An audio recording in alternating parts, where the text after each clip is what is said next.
Hi aspirants. ఇండియాలోనే one of the toughest entrance exam NEET. అలాంటి toughest exam కూడా paper leak అనేది వదలట్లేదు.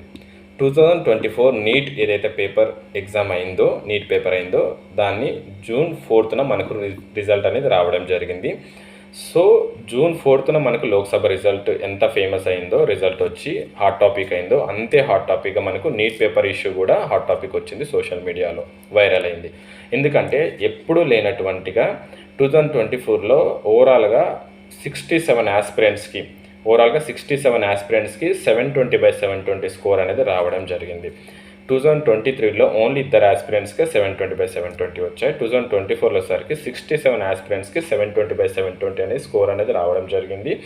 So and ఇద్దరు ఆస్పిరెంట్స్కి 718 అండ్ 719 స్కోర్ అనేది రావడం జరిగింది. గ్రేస్ మార్క్స్ యాడ్ చేసుకొని, నోటిఫికేషన్లు ఎక్కడ గ్రేస్ మార్క్ యాడ్ చేస్తామని చెప్పి ఎక్కడా లేదు. సో ఈ విధంగా చాలామంది ఆస్పిరెంట్స్ ఏం చేశారు, గ్రేస్ మార్కింగ్ మాకు నోటిఫికేషన్లు ఇవ్వలేదు అండ్ 67 ఆస్పిరెంట్స్కి 720/720 వచ్చింది, ఇది ఎప్పుడు రాలేదు.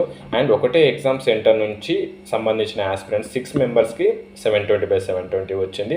ఇవన్నీ అలిగేషన్స్ చూసుకుంటే, కంపేర్ చేసుకుంటే దెర్ ఇస్ ఎ ఛాన్స్, అంటే పేపర్ లీక్ అయింది అని ఒక డౌట్ ఉంది కాబట్టి వాళ్ళందరూ హైకోర్టులోకి అప్రోచ్ అవ్వడం జరిగింది.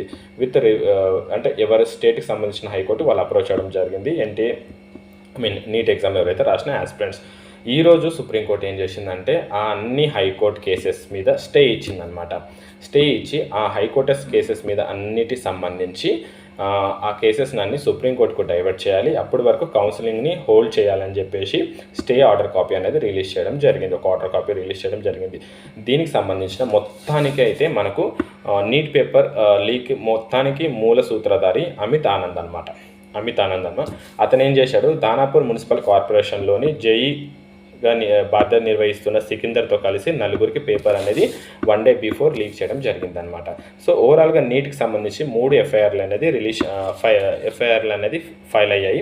దాంట్లో ఫస్ట్ ఏం చూసుకుంటే పాట్నా ఇన్ బీహార్లో సరికి ఒక 25 నుంచి 30 ఆస్పిరెంట్స్కి పేపర్ అనేది డిస్ట్రిబ్యూట్ అయింది 1 day బిఫోర్ అనమాట. ఎవరిది? అమిత్ ఆనంద్. అతను జేఈగా పనిచేస్తున్న సికిందర్తో కలిసి పేపర్ అనేది ఇవ్వడం జరిగింది. సో దీనికి సంబంధించి కూడా 13 మందిని ఇప్పటి వరకు అఫీషియల్గా అరెస్ట్ చేయడం జరిగింది. ఓకే, ఎన్టీఏ మాత్రం ఇది పేపర్ లీక్ కాలేదని చెప్పడం జరిగింది. బట్ 13 మెంబర్స్ని అయితే అరెస్ట్ చేయడం జరిగింది.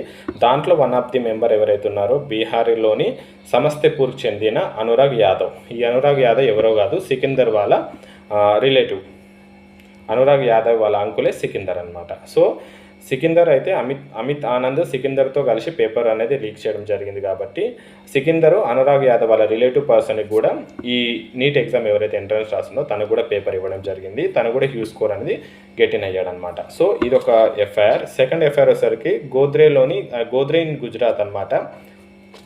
పర్ స్టూడెంట్కి 10 lakhs తీసుకొని వాళ్ళ ఓఎంఆర్ షీట్లో కరెక్ట్ బబ్లింగ్ చేస్తామని చెప్పేసి పర్ స్టూడెంట్కి 10 lakhs తీసుకొని ఓఎంఆర్ షీట్లు బబుల్ చేశారనమాట పర్ఫెక్ట్గా. ఇన్విజిలేటర్స్ ఎవరైతే ఎంట్రన్స్ ఎగ్జామ్లో ఇన్విజిలేటర్ పనిచేసిన టీచర్స్. సో అదొకటి. తర్వాత ఇంకో థర్డ్ ఎఫ్ఐఆర్ వచ్చేసరికి ఢిల్లీలో వచ్చేసరికి ఇద్దరు బ్రిలియంట్ ఫెలోస్ ఏం చేశారంటే వేరే ఎగ్జామ్స్ వీళ్ళు రాశారు, వేరే పర్సన్స్ ఎగ్జామ్ వీళ్ళు రాశారనమాట డబ్బులు కక్కుర్తుపడి. సో ఈ విధంగా 3 ఎఫ్ఐఆర్స్ అనేది నీట్ మీద సంబంధించి మనకు కేసెస్ అనేది ఫిల్ అయ్యాయి. సో ఈ విధంగా చూసుకుంటే ఓవరాల్గా సుప్రీంకోర్టు ఏం చేసిందంటే ఈ మంత్ 23rd 1563 ఆస్పిరెంట్స్ ఎవరైతే హ్యూజ్ స్కోర్ అయితే వచ్చిందో వాళ్ళందరికీ రీటెస్ట్ పెట్టాలి. అది కూడా 23rd రోజు అనేది ఒక ఆర్డర్ కాపీ అనేది రిలీజ్ చేయడం జరిగింది.